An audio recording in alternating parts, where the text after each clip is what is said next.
I know a while back I posted a video about this car that my dad's putting together. And I'll probably try to recap a few things.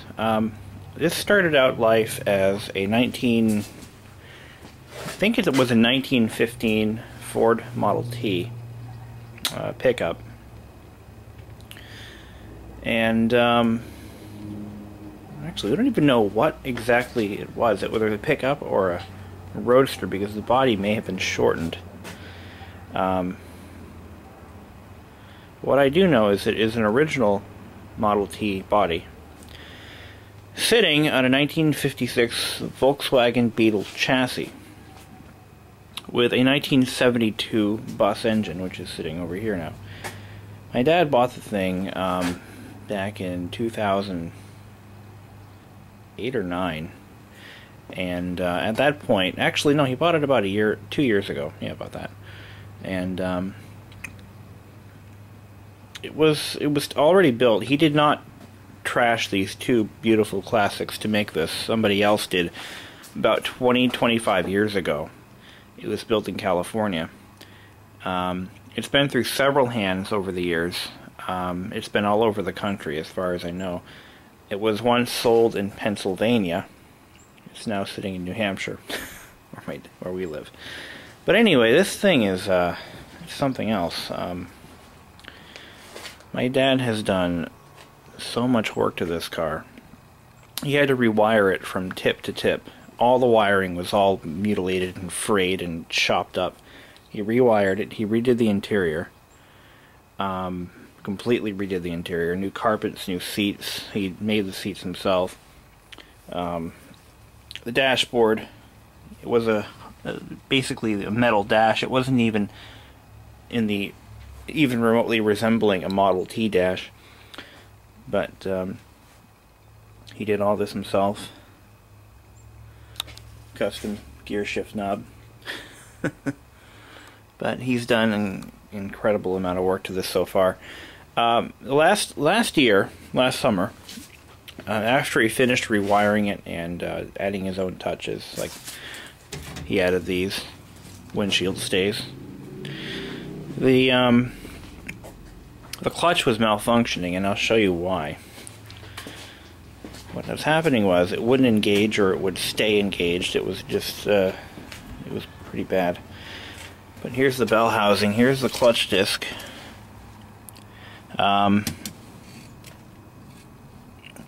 The pressure plate was wearing funny. If you look at the fingers, you'll see they're pretty ground down on one side, not the other. And they're worn off center. Whoever built this vehicle, when they mounted the engine to the transmission, for some reason, we're not exactly sure what yet, they shimmed the top of the bell housing and not the bottom. So it was causing the input shaft to kind of ride sideways a little bit. The clutch wouldn't evenly, the force against the clutch was uneven, and it was causing abnormal wear. And now this is something that we're not really sure about, whether it's related or if this is normal. But the input shaft moves quite a bit. So we're thinking that the input shaft bearing is either worn out, or if it was designed to flex that way, we don't know. So I'd like to hear from a Volkswagen enthusiast, someone who actually has worked on an air-cooled VW, if that is even normal. He's been a mechanic for, hell, 20, 30 years, and he's never seen that before. But anyway, he's in the process of tearing down this motor, and had a bit of a soft lower end knock when he took it out. So he might have to do a set of bearings. But other than that, the motor did run pretty smoothly. For those of you not familiar with air-cooled VWs, they are exactly that.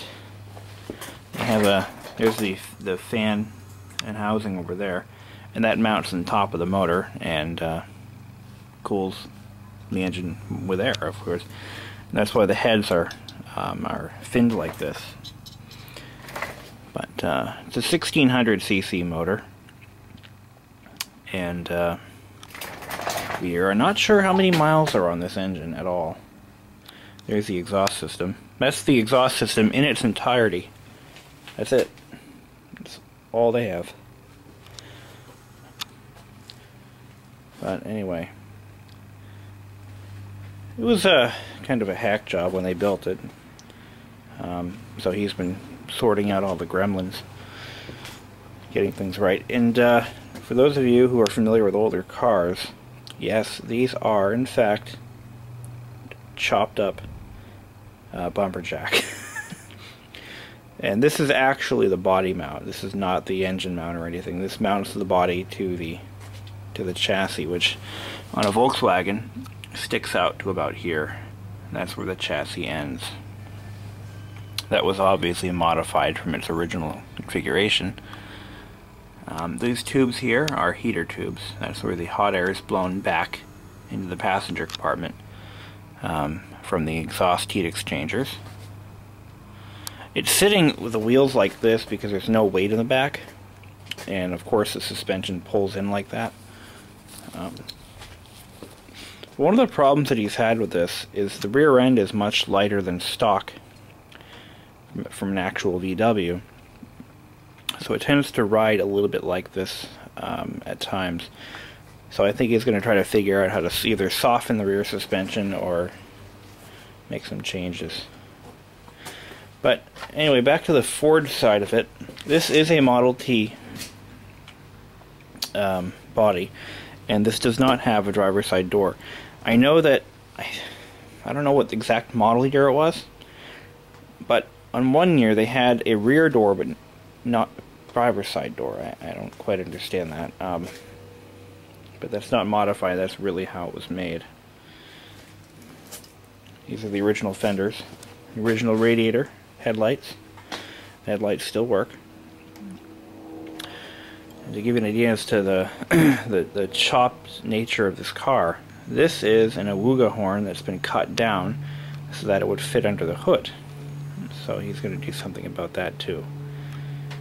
This actually was, yeah, here it is. This is the fuel cell that was made for the car.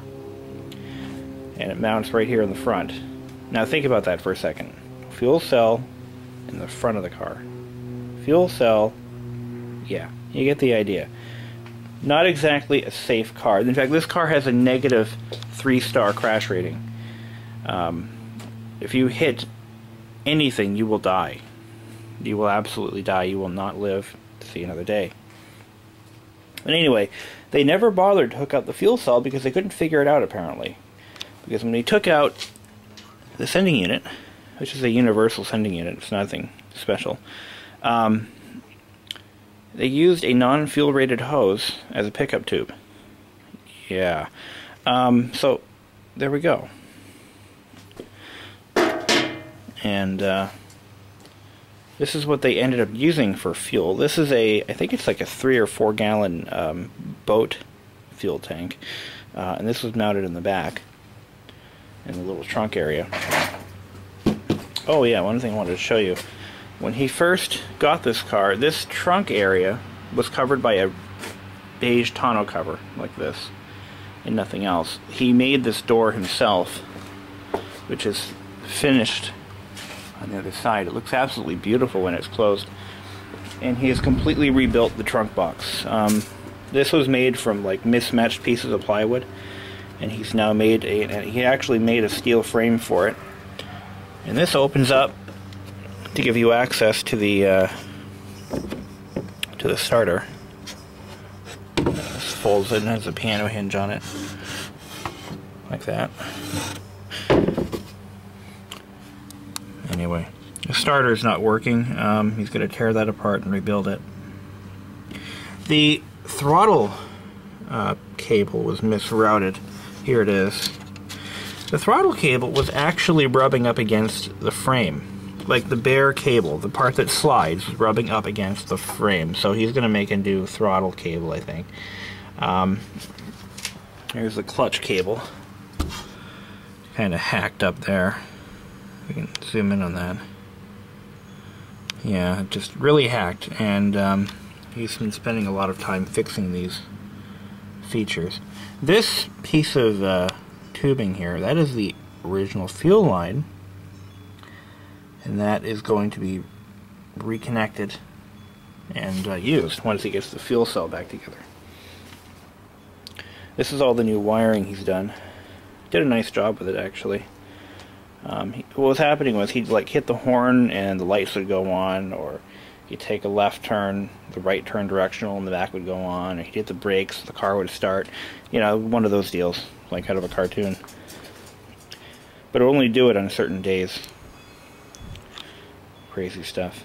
Yeah, they really didn't do a very good job with this car when it was built. Oh, by the way, this rear bed is actually from a Cushman mini truck. So, because those Cushman trucks, I believe, are Japanese build, depending on the model year, they're rebadged Daihatsus. This could very well have a Japanese bed. So imagine that, a Japanese bed, an American body, and a German chassis. It's like World War II on wheels. So anyway, neat little tidbit. This stereo was originally mine. I had that installed in my '87 Nissan Pathfinder. It's a very nice stereo. Was a nice stereo back in 2004 when I bought it. Has a remote control. It has a multi-color display. Kind of fancy. I was young and dumb and full of cash back then. So here's the carpet. You might be surprised to find that this carpet actually came from Walmart. This is a throw rug that he modified, to fit this car, and it looks pretty good. Another question I have for Volkswagen guys is, what is this? I think it was for a choke. He thinks it was for the heater box. We don't know what it was. So it's next to the gear shift. What the hell is that? Nothing was ever attached to it when he got the car, so we don't really know what it could have been for. So, and this convertible top does open and folds up nicely up against the bed, steak body. He actually made these in a machine shop that he used to work in. These are bolts with a stainless steel rod welded to them, or chromed. I don't know what. It could be stainless. I don't know. Take a magnet to it. I don't know. Oh, yes, and one more thing.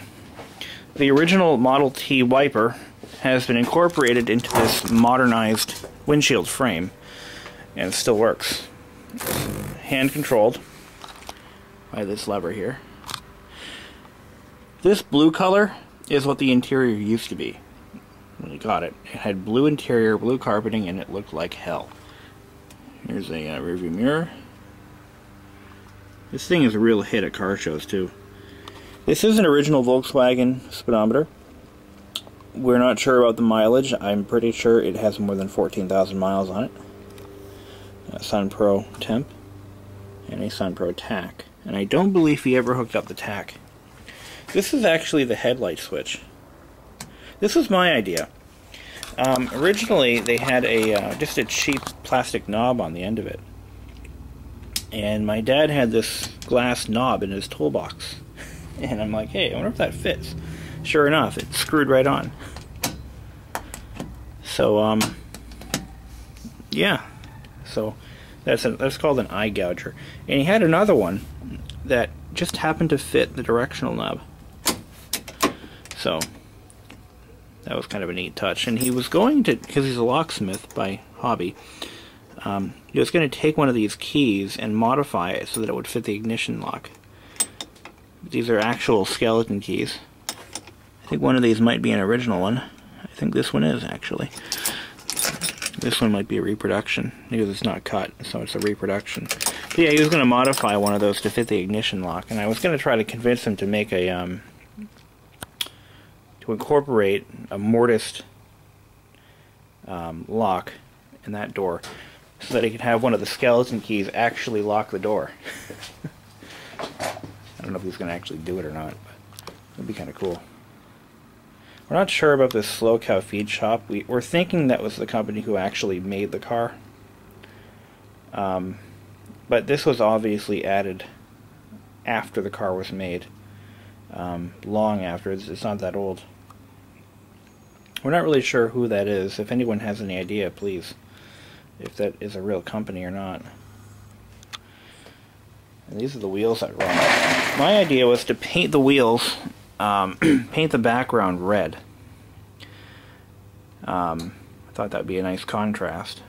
I don't know if he's still going to consider it or not, but these are really nice rims. Of all the Volkswagen rims I've ever seen, I really like these. They're beautiful rims. Well, that's all the time we have for now. I will try to keep you guys posted and see if I can't post any more information after he finishes it. But, yeah. There it is. The 56T bug is what it's been called.